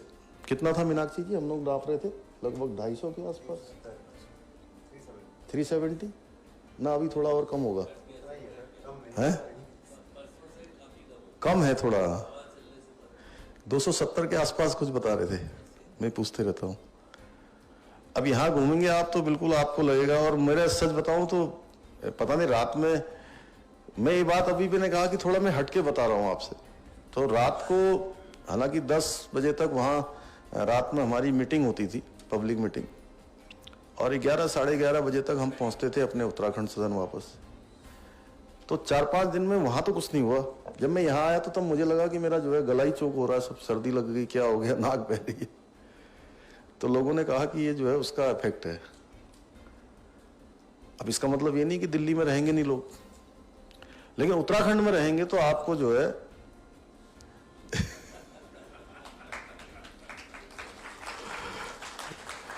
तो एक तो ये फायदा है सबसे बड़ा। दूसरा, हम लोग चाहते हैं कि भाई हमारा जो राज्य है वो हर प्रकार से इंडस्ट्री फ्रेंडली। अभी हम लोग क्या फिल्म में तो हमको मिला ही था ना पुरुषोत्तम जी, पहला फिल्म वाले में फिल्म जो, हाँ उसमें तो हमको पहला अवार्ड मिला है। तो हम लोग ये चाहते हैं आप सबके सहयोग से, हमारे आचार्य जी जो इतना बड़ा पतंजलि उसके माध्यम से लगातार हर्बल पार्क, नए नए प्लांट, और इनके जन्मदिन पर हम गए थे तो क्या करा था आपने 51 क्या था वो आचार्य, 51 इन्होंने जो है बड़ी बड़ी अलग अलग पुस्तकें वहां पर हम लोगों से विमोचित करवाई, पता नहीं कहाँ कहाँ का। और इनकी यात्रा भी हुई अभी एक, उसमें भी ये बड़ा उत्तराखंड की खोज के लिए कहते अनाम चोटियों पर, तो हम भी गए थे इनके पीछे पीछे थोड़ी दूर तक इनको छोड़ने के लिए कि जल्दी आ जाना करके वहां से आप। तो ऐसे अनेकों कार्य जो है यहाँ पर आगे बढ़ रहे हैं, और उत्तराखंड हमारा जहाँ धर्म का, संस्कृति का, अध्यात्म का विश्व केंद्र होने के साथ साथ जो प्राकृतिक हमारे संसाधन हैं, प्राकृतिक जो सौंदर्य है उससे भी पूरी तरह से आच्छादित है। जहां देखिए बद्रीनाथ जी हैं, केदारनाथ जी हैं, चारों धाम यहाँ हैं, गंगा जी, यमुना जी, अनेकों अनेकों नदियां यहाँ से जो प्रवाहमान रहती हैं, 12 महीने बह रही, उधर से काली, फिर आगे उसमें गोरी, काली गंगा, गोरी गंगा, फिर जो है उसमें सरयू मिलती है, राम गंगा मिलती हैं, आगे आकर फिर जो है वो शारदा बन जाती हैं, कोसी बह रही है उधर को, अनेकों अनेकों नदियां पर्वतों से आच्छादित है।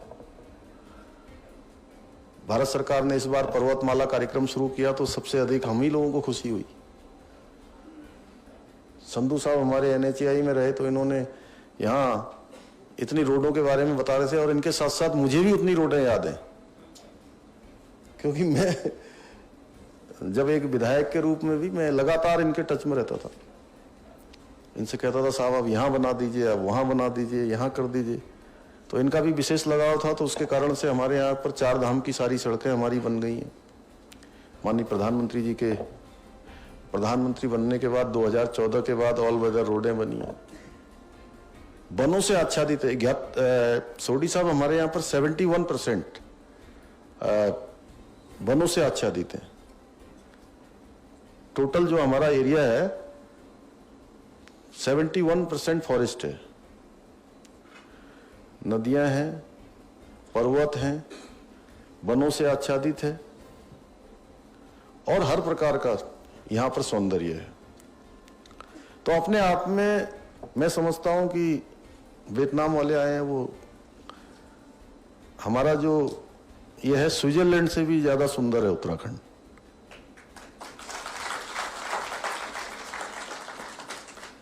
तो उसको सुसज्जित करने के लिए हमारे यहाँ पर हॉर्टिकल्चर में और फूड प्रोसेसिंग में, फूड उत्पादन में, चाहे वो एप्पल हो, चाहे कीवी हो, या हमारे अन्य जो परंपरागत रूप से जिनके बारे में गणेश जोशी जी ने बहुत विस्तार से यहाँ पर बात करी, उन सब में बहुत अपार संभावनाएं हैं।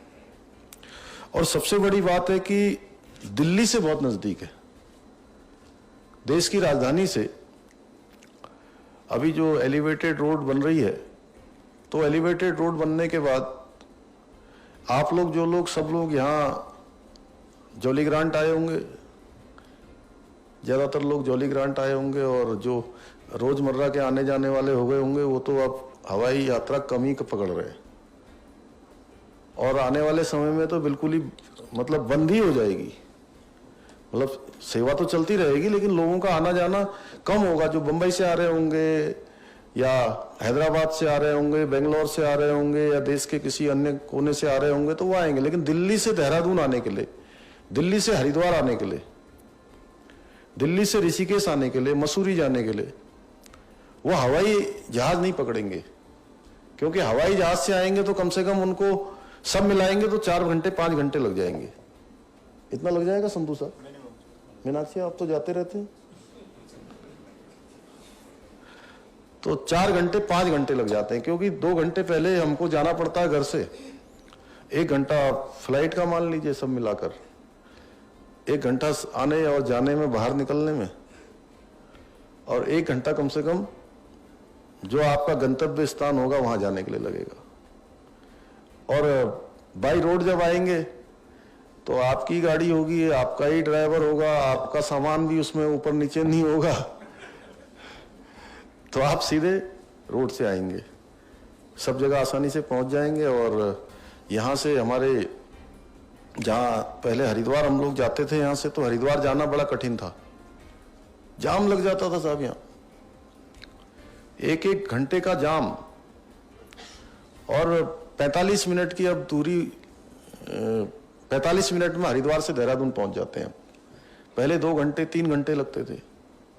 उससे आगे आप ये सिंगल साहब बैठे हैं, इनके यहाँ जसपुर जाने के लिए अब कई घंटे लगते थे, अब तो मैं समझता हूँ कि ये 3 घंटे में या 2.5 घंटे में यहीं पहुंच जाते होंगे, मैं देखा। और अभी दिल्ली से जब आप वहाँ हल्द्वानी जाएंगे या रामनगर जाएंगे या रुद्रपुर जाएंगे, तो जहाँ रुद्रपुर का बाईपास बन रहा है, जो संधू साहब ने बताया, अभी रुद्रपुर वाला बाईपास है, रामपुर का बाईपास है, मुरादाबाद का बाईपास, तो ये सब जब पूरे के पूरे जब बन जाएंगे तो कनेक्टिविटी बड़ी आसान हो जाएगी। और हम कोशिश कर रहे हैं कि जो हमारा पंतनगर का हवाई अड्डा है, पंतनगर का हवाई अड्डा भी, वह भी अंतर्राष्ट्रीय स्तर का बने आने वाले समय में। क्योंकि पिछले दिनों कुछ उसकी जमीन को लेकर थोड़ा ठीक से उस पर काम जितना होना चाहिए था उतनी तेजी से नहीं हो पाया, तो लेकिन अब हम लोगों ने तय किया है, मैंने बीच में हमारे नागरिक उड्डयन मंत्री जी से भेंट करी है और वह भी सहमत है, और हम लोग एक सर्वे भी उसका हो गया है, जल्दी ही उस पर काम हो जाएगा। तो उधर का जो बड़ा हमारा इंडस्ट्रियल एरिया है, या सिटकुल पंतनगर, सितारगंज, महुआ खेड़ागंज, महुआ डाबरा, बाजपुर, आसपास के क्षेत्रों में, वहां जाने के लिए भी, और पिथौरागढ़ का हवाई अड्डा चलाने के लिए भी हम लोग प्रयासरत रहे। तो बहुत सारे कामों पर, चूंकि अभी यहाँ पर जहाँ चर्चा हो रही है, तो ऐसे अनेक कामों को हम लोग आगे बढ़ा रहे हैं। कुमाऊं से गढ़वाल की कनेक्टिविटी, वो बहुत अच्छी हो। एक रोड हमारी यहाँ पर ग्वालदम से, आप लोग जब उधर कर्णप्रयाग जाएंगे तो उससे आगे ग्वालदम है, ग्वालदम से सिमली और गरुड़ बागेश्वर होते हुए वो जलजीबी तक जाती है, यानी कि कैलाश मानसरोवर यात्रा भी जो है हमारी उसी रोड से आगे आने वाले समय में होगी। और इस बार टूरिज्म के क्षेत्र में जो हमारा एक रिकॉर्ड बना, पूरा रिकॉर्ड 50 लाख के लगभग जो है चार धाम की यात्रा में श्रद्धालु और यात्री यहाँ आए, अपने आप में आज तक का सबसे बड़ा रिकॉर्ड है। और प्रधानमंत्री जी ने भी अपने संबोधन में वहां कहा था कि 21वीं सदी का तीसरा दशक उत्तराखंड का दशक होगा, और उनके मुंह से शब्द निकले वो कैसे शिव रूपी शब्द थे कि उनके मुंह से निकले। और इस बार की हमारी यात्रा भी अच्छी हो गई, हमारा जीएसटी भी 40% के लगभग बढ़ गया। और एक एक करके जैसे आप लोगों से आज ये विशेष क्षेत्र के लिए विशेष जो काम करने वाले हैं, फूड के क्षेत्र में, प्रोसेसिंग के क्षेत्र में, इस इंडस्ट्री के क्षेत्र में, डेयरी के क्षेत्र में, उन आप सब लोगों से हम बात कर रहे हैं यहाँ पर सिंघानिया जी, और जो है वैसे हम सभी से बात कर रहे हैं। तो मैं तो कहूं कि प्रधानमंत्री जी ने वहां से बोला और बोलते ही अभी 1 साल ही हुआ है, 1 साल में हम लोगों को लग रहा है कि हम तेजी से आगे बढ़ रहे हैं, तेजी से हम खड़े हो रहे हैं। अच्छा जो एक वायुमंडल होता है, एक अच्छा वायुमंडल बन रहा है, अच्छा वातावरण तैयार हो रहा है। और पहले चूंकि 2 साल सभी जगह महामारी के कारण विलंब रहा, महामारी के कारण से दिक्कत रही, लेकिन उसके बावजूद भी हमारी जो ग्रोथ रेट है वो बढ़ी है, हमारी बेरोजगारी की जो दर है वह कम हुई है, और हम उस क्षेत्र में काम कर ही रहे हैं। लेकिन आप सब लोगों से, चूंकि आप लोगों का पूरे देश में अनेकों अनेकों स्थानों पर अपना काम भी है, मैं आप सबसे यही कहना चाहता हूं कि परस्पर विश्वास के आधार पर हमारे जो कमिटमेंट्स हैं, जो हमारी सीख है, हमारा राज्य अभी 22 साल का हुआ है, हम आगे बढ़ना चाहते हैं, बहुत चीजें करना चाहते हैं, सीखना चाहते हैं, और जो देश के प्रमुख राज्य हैं, देश के अग्रणी राज्य हैं, उन राज्यों में हमारी भी गिनती हो, और उसके लिए हम सारी चीजें करना चाहते हैं। अभी मैं देश के विभिन्न स्थानों पर जहां भी जाता हूं तो आबादी के हिसाब से भले ही हमारा राज्य 1 करोड़ 25 लाख की आबादी का है, लेकिन पूरे देश में उत्तराखंड का जहां नाम आता है तो सब लोगों की एक आस्था, श्रद्धा, इस प्रकार का एक भाव उत्तराखंड राज्य के लिए निर्मित होता है। जो यहां पैदा हुआ है वो तो बहुत ही अच्छा है, उसके ऊपर तो भगवान की कृपा है ही है। और जिसको यहां जन्म लेने का अधिकार, जन्म लेने का सौभाग्य नहीं मिला, लेकिन कर्म करने का सौभाग्य मिल गया, तो उस पर भी भगवान की बहुत बड़ी कृपा है। क्योंकि ये देवभूमि है। अभी पता नहीं किसी ने बोला था, मैं देख रहा था कि देवभूमि में, आचार्य जी बोल रहे थे, अभी एक सांसद जी हमारे बागपत वाले आए थे एक दिन अचानक, सत्यपाल जी, तो उनका अचानक फोन आया कि मैं उत्तरकाशी से लौट रहा हूं, तो आपसे भेंट करना चाह रहा था, अगर आप हैं तो भेंट करते हुए निकल जाता हूं। तो वही बताने लगे कि जब मैं उत्तराखंड में आता हूं तो मेरे अंदर एक नई ऊर्जा आ जाती है, मन में उत्साह आ जाता है। तो मैंने कहा आप और राज्यों में भी जाते होंगे तो वहां भी होता है क्या ऐसा? आपको दिल्ली से कहीं बाहर जाते हैं इसलिए तो नहीं होता है? तो बोले नहीं, ये भूमि जो है ये ऋषियों की भूमि है, ये योग की भूमि है, ये तप की भूमि है। बोले मैं अध्यात्म पर, धर्म पर, गीता पर, रामायण पर, वेदों पर, मैं सब पर बोलता हूं। ये आचार्य जी के तो बड़े नजदीक हैं। तो वो मुझे कहने लगे कि यह सब तब आता है जब व्यक्ति के जीवन में तपत्व आता है, तप आ जाता है, हम उसको जीते हैं, तब हमको ये प्राप्ति होती है। लेकिन मैं उत्तराखंड आता हूं तो वो इसलिए होता है कि यहां पर वेदों के, ग्रंथों के, गीता के, भागवत के, रामायण के इतने इतने मंत्र यहां पर गूंजे हैं। वो मंत्र कभी समाप्त नहीं होते। मंत्रों की जो ऊर्जा है वो हमेशा बनी रहती है। इसलिए ऐसा लगता है कि इस भूमि पर आकर अपने आप में एक ऊर्जा और उत्साह का वातावरण जो है बन जाता है। अपने शरीर में जो है वो सब चीजें कहीं ना कहीं अफेक्ट करती हैं।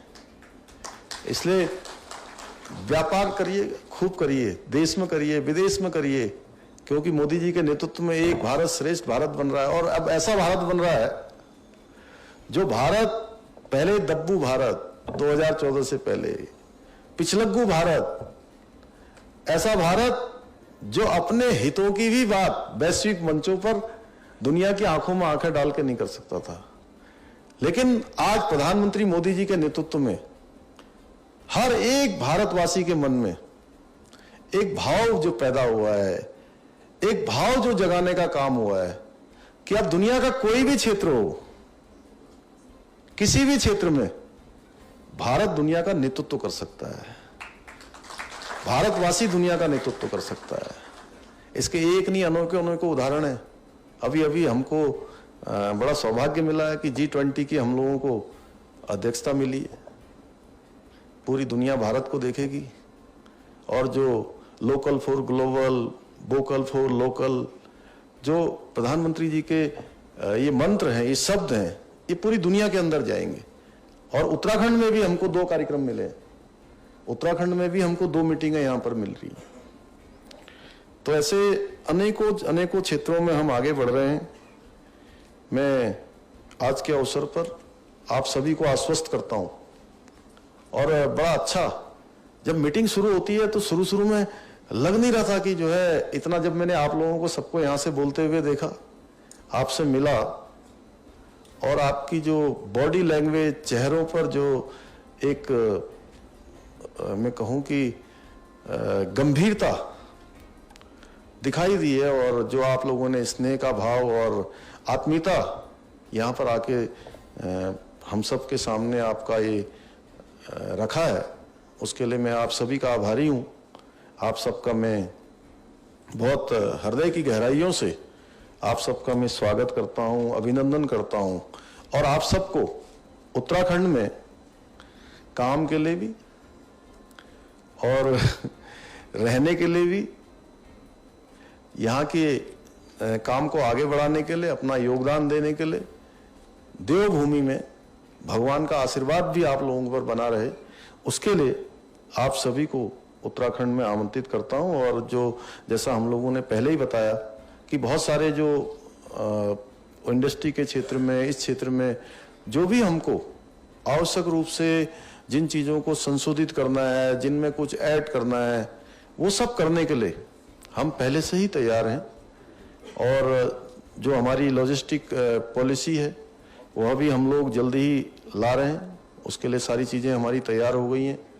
इंडस्ट्री में भी जो पॉलिसी में हमें कुछ करना है, अभी मैंने प्रधानमंत्री जी से 3 दिन पहले भेंट करी थी, 2 दिन पहले, तो उनको कुछ हमारे यहाँ पर जल विद्युत के क्षेत्र में भी, माइक्रो हाइडिल, इस क्षेत्र में भी हमारी 44 परियोजनाएं अभी लंबित पड़ी हुई हैं, अनेकों जगह पर, उसमें भी अपार संभावनाएं हैं।